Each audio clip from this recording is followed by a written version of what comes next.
안녕하세요. 명언도서관입니다. 구독과 좋아요는 큰 힘이 됩니다. 오늘도 좋은 하루 보내세요. 오늘의 이야기는 부모에게서 자식들에게, 그리고 자식들에서 부모님께 전해질 만한 마음을 전하고 함께 나누면 좋겠습니다. 사랑은 있지만 때로는 서로를 소홀히 대해왔다면 한 번쯤 느껴보셨으면 좋겠습니다. 아내를 떠나고 홀로 사는 노인의 이야기가 있었다. 어린 시절에는 열심히 노력하던 그는 이제 노년의 힘든 시간을 보내고 있었다. 아들 둘은 아버지를 돌보지 않았다. 그들은 가족을 먹여 살리느라 아버지의 상태를 돌보지 않았다.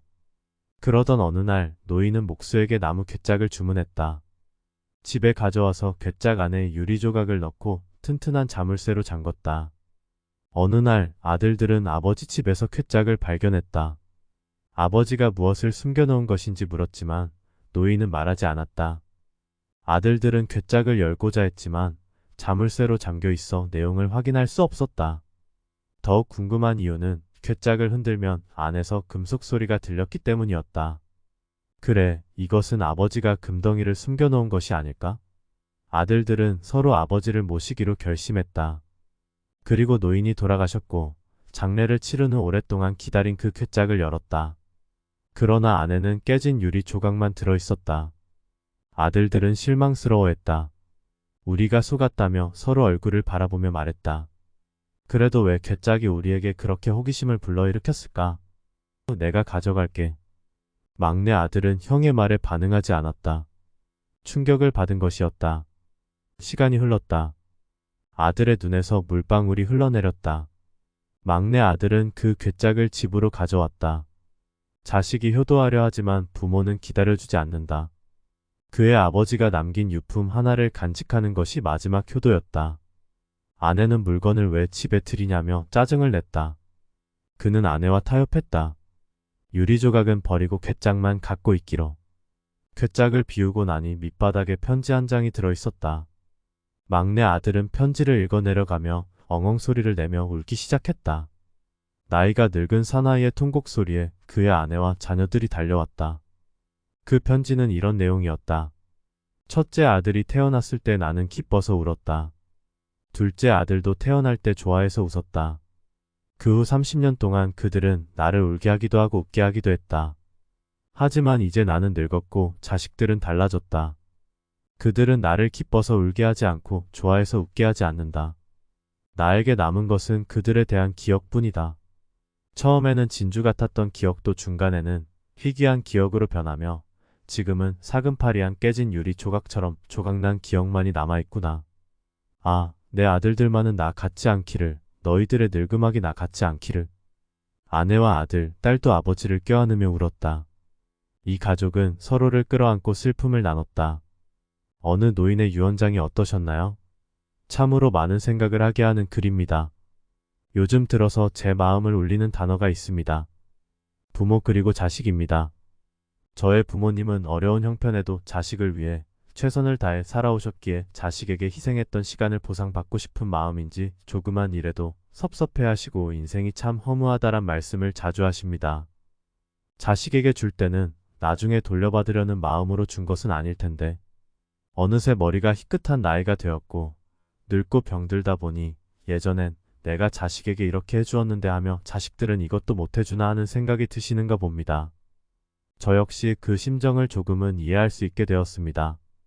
부모님에게 받은 것을 갚으려면 어떻게 갚을 수 있을까요? 내가 어렸을 때에는 부모님이 모든 것을 해주시는 줄 알았지만 시간이 흐르면서 부모라면 당연히 모든 것을 해주어야 하는 것은 아니라는 사실을 깨달았습니다. 당연한 것은 없으며 부모 노릇이 쉬운 일이 아님을 깨달았습니다. 부모와 자식 사이에서는 고통도 함께하지만 상대방을 이해해주는 교집합은 찾기 어렵다는 말에 동감합니다. 어느 저자의 말처럼 부모와 자식은 서로 다른 시각에서 상황을 볼 때가 많습니다. 어느 순간에 저도 성장하고 나이가 들면서 부모와 자식의 관계에 대한 복잡한 실제를 마주하게 되었습니다. 부모는 자식을 위해 말하는 말이라고 하며 고집하고 자식은 현실에 부딪히면서 부모의 언급이 맞지 않다고 느낄 때도 있습니다. 가족 관계가 정말로 어렵습니다. 자식은 부모가 바라는 모든 것을 받아들이려고 노력하고 부모는 자식에게 해줘야 할 일이 많다는 책임감을 느끼면서도 서로의 마음이 닿지 않는 순간도 있습니다.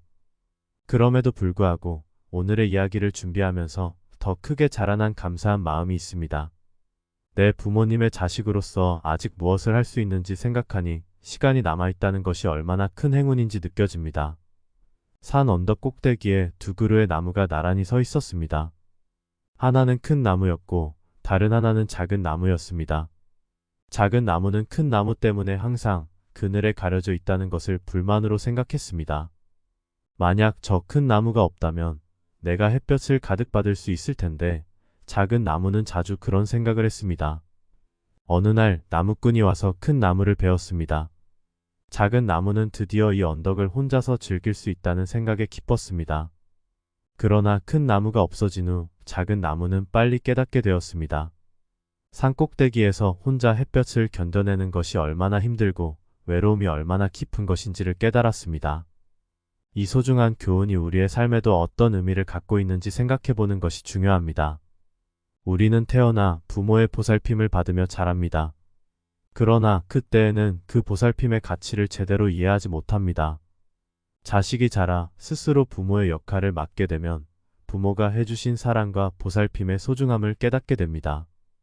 부모의 어깨에 실린 어떤 짐과 어떤 감정을 이해하게 되고 그 감사함과 소중함을 깊이 느끼게 됩니다. 또한 부모가 세상을 떠나고 나면 아무리 부모가 가난하고 병들었어도 자신을 지키게 한 버팀목이 되었음을 깨닫고 불효를 후회하는 경우도 많습니다. 그러면서 자식이 어떻게 부모의 마음을 완전히 이해할 수 있을까 싶습니다. 부모의 끝없는 사랑과 보살핌은 마치 마르지 않는 샘물처럼 어떤 비유를 해도 그 풍성함을 표현하기 어려울 것 같습니다. 얼마 전 라디오에서 부모를 버리는 자식에 관한 내용을 들은 적이 있습니다. 거동하기 힘들고 병든 아버지를 며칠 동안 방치해서 그를 죽게 만들거나 가족 간의 갈등으로 인해 괴로워하다 중년의 가장이 노모와 함께 삶을 떠나는 상황, 혹은 겉으로 보기에 한적한 전원주택 같아 보이는 외딴 곳에 부모를 두면서 사람들에게는 효도하는 척하면서 정작 얼굴을 한 번도 보이지 않는 파렴치한 자식까지, 이것은 우리 사회의 어두운 면을 보여주는 것이었습니다. 물론 사회에서는 성심껏 병든 부모님을 모시는 효성 깊은 자식들이 많을 것입니다. 그러나 개인적인 사정으로 인해 요양원이나 요양병원에 모이게 되는데 그럴 때 가슴 아파하며 눈물을 흘리는 자식들도 더할 나위 없이 많을 것입니다. 하지만 자식을 버리는 부모보다 부모를 버린 자식들이 더 많은 이유는 자식이 부모의 마음을 이해하기 어려워서인 것 같습니다. 또한 이렇게 팍팍한 세상에서는 자신이 받은 부모의 사랑과 보살핌을 잊고 혼자 이 세상에 태어난 것으로만 여기는 경향이 있을 수도 있겠습니다. 젊었을 때에는 자식을 위해 모든 것을 희생하신 우리 부모님들이 이제는 병들고 지쳐서 무기마저 잃어가며 보살핌 없이 살아가기 힘든 순간이 찾아옵니다. 세월이 흐르면서 그들도 어린아이와 마찬가지로 끊임없이 사랑하고 보살피지 않으면 금방이라도 시들어버릴 수 있는 존재가 될 수 있습니다. 자식에게 짐이 될까 운동을 열심히 해보고 마음 공부도 해보지만 세월은 결국 거스를 수 없는 것입니다. 버림받은 부모가 느끼는 가장 큰 슬픔은 앞으로 살아갈 날에 대한 걱정이 아닙니다. 자식에게 버림받았다는 사실, 온갖 정성으로 키워온 내 자식이 늙었다는 이유로 나를 외면했다는 절망감이 큽니다. 직접적으로 부모를 갖다 버렸다고 해서 그것만이 불효가 되는 것은 아닙니다. 같은 집에 살고 있어도 매일 따뜻한 말 한마디, 고운 낯빛 한번 보이지 않는 것, 부모가 이해하지 못한다고 대화에서 소외시키는 작은 행동이 부모의 가슴을 멍들게 하는 것입니다. 이 세상에 늙지 않는 사람은 없습니다. 누구나 생애 끝자락에는 힘없고 보잘것없는 노인이 되는 건 어쩔 수 없는 것입니다. 그런 자신의 모습을 생각한다면 지금의 부모를 버리기는 어려울 것입니다. 부모에게 돈으로 하는 선물, 물질적인 효도가 아니라 진심으로 건네는 따뜻한 말 한마디가 더 소중하지 않을까 싶습니다. 마음에도 없는 선물보다는 부모님과 눈을 맞추며 손을 꼭 잡아드리면서 사랑하는 마음을 표현해 보세요. 표현할 수 있는 지금이 다시는 오지 않을 가장 소중한 시간입니다. 부모와 자식은 전생의 원수라는 말을 들어본 적이 있으신가요? 불교에서는 부모와 자식 사이를 인생의 유산이라고 보며 4가지 주요 인연이 있다고 합니다. 첫째는 은혜를 갚는 인연, 둘째는 원한을 갚는 인연, 셋째는 빚을 갚는 인연, 넷째는 빚을 되찾는 인연입니다. 첫째로 은혜를 갚는 인연은 자식이 부모에게 전생에 받은 큰 은혜를 갚기 위해 태어난 경우를 말합니다. 이 자식은 부모를 향한 봉양과 정성을 다하며 사후에는 부모에게 경의를 표하도록 장례와 제사를 소중히 모시게 됩니다. 이뿐만 아니라 국가와 사회에 기여하여 백성에게 해익을 가져다 줌으로써 천하후세 사람들로 하여금 그 사람을 모범으로 여기면서 그 부모까지 존경하도록 훌륭한 도덕을 실천하게 됩니다. 역사 속에서 이러한 충신과 효자들이 수없이 있었습니다. 둘째로 원한을 갚는 인연은 자식이 부모에게 전생의 원한을 갚기 위해 태어난 경우입니다. 이런 자식은 부모에게 대적하는 마음을 품고 화를 일으키며 살아가게 됩니다. 봉양의 정성이나 따뜻한 마음을 보여주지 않을 뿐만 아니라 죽은 뒤에도 황천에서 모욕을 받는 힘겹고 괴로운 운명을 맞게 됩니다. 더 심한 경우에는 권력과 지위를 가지고 부정부패나 불법적인 행동을 저질러 가족과 조상을 망치며 천하후세 사람들로 하여금 그 사람을 비난하면서 그 부모에게까지 미움을 표하게 만들지요. 간신과 역적들이 이러한 예라고 볼 수 있습니다. 셋째로 빚을 갚는 인연은 자식이 전생에 부모에게 빚을 진 채 태어나게 된 경우입니다. 만약에 진 빚이 크다면 이 자식은 일생 동안 끊임없이 힘들게 일하며 부모를 모시게 될 것입니다. 그러나 빚이 적다면 보다 잘 봉양하다가도 언젠가는 부모를 돕기 위해 손을 떼게 됩니다. 예를 들면 부귀를 쌓기 위한 공부를 하다가 돌연 요절하는 상황이나 사업을 통해 재산을 모으다가 갑자기 죽게 되는 것을 말합니다. 넷째로 빚을 되찾는 인연은 부모가 자식에게 전생의 재산적인 빚을 진 채 태어난 경우입니다. 빚이 적다면 생활비나 교육비를 투자하여 자립할 수 있도록 도와주며 결혼까지 시켜서 사회활동을 할 수 있는 지경에 이르게 합니다. 그러나 빚이 많다면 집안 재산을 탕진하고 가족의 명예마저 손상시키는 상황까지 만들 수 있습니다. 이 네 가지 인연을 통해 볼 때 현생은 깨달음을 얻기 위한 수업의 연속이라고 할 수 있습니다. 태어날 때부터 이미 인연의 끈이 연결되어 있어 남이 나를 돕거나 내가 남을 돕든 그 인연의 섭리 안에서 행복과 고통, 기쁨과 아픔이 끊임없이 일어나는 것입니다. 하지만 이런 깊은 뜻을 품고 살아가기란 어렵습니다. 우리는 세상의 바쁜 소음에 휩쓸려 시간을 놓치고 소중한 것들을 놓치곤 합니다. 여기서 중요한 것은 원수를 사랑하고 자비를 베풀며 모든 것에 감사하는 마음을 가지는 것입니다. 이런 마음이 있을 때 영원히 영원한 빛을 발하게 됩니다. 그렇다면 법정 스님이 말씀하신 것처럼 세월은 단순히 가고 오는 것이 아니라 예측할 수 없는 삶을 살아가기 때문에 덧없어 보이는 것이 아닐까요? 우리는 때로 순간의 만남에 휘말리고 긴 세월의 동반자가 되기도 합니다. 그리고 그 인연이 끊어져도 향기로 남아 우리를 간직하며 그리움이 우리의 가슴에 남아 있습니다. 인연 하나하나가 소중하게 우리의 삶의 풍요로움을 선사합니다. 단 하나의 인연이라도 소중하지 않은 것은 없으며 그것들이 모여 우리의 감정을 불어넣습니다.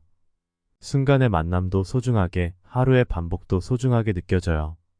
인연이란 날개가 바위에 스치는 순간 그 바위가 눈꽃처럼 피어나는 경치를 상상하면서도 그 순간이 아름답고 허무한 것이 아님을 알아요. 우리의 하루하루가 어떤 인연과 맺혔는지는 우리에게서 그 어떤 시간도 빼앗지 않습니다. 그럼에도 불구하고 우리는 세월에 어떻게든 끌려가곤 하죠. 하지만 우리의 마음은 언제나 그 소중한 인연을 기억하고 품고 있을 것입니다. 그 인연이 어떤 형태로든 간직되는 것이 바로 사람의 인연이라고 생각합니다. 나무와 구름 사이, 바다와 섬 사이, 그리고 사람과 사람 사이에는 무수한 애달고 쓰라린 잠자리의 날개짓이 숨쉬고 있음을 알고 있습니다. 인연은 서리처럼 겨울 담장을 조용히 넘어오기에 한겨울에도 마음의 문을 활짝 열어놓아야 한다고 어떤 분이 그랬습니다. 부모와 자식 간의 인연도 그런 점에서 중요합니다. 콩 심은 콩 나고 팥 심은 팥 나는 줄을 알아야 한다는 말처럼 우리가 행동한 결과를 담당해야 합니다. 가라지를 심고 밀을 거두고자 하는 욕구를 뒷받침하거나 피를 씨 뿌리고 별을 거둘 생각을 말아야 합니다. 인연이란 이름으로 내게 던져진 끈을 온 마음을 다해온 정성을 향해 내가 살아가는 동안 아름다운 선율로 이어지도록 나를 갈고 닦으면서 함께하는 인생길이었으면 좋겠습니다. 우리의 부모님도 누군가의 소중한 자식이었겠지요. 진심으로 부모님의 은혜를 돌아볼 수 있는 시간이 되었으면 합니다. 이 인연이 언제까지나 소중하게 남아있길 바랍니다. 지금까지 명언도서관이었습니다. 감사합니다.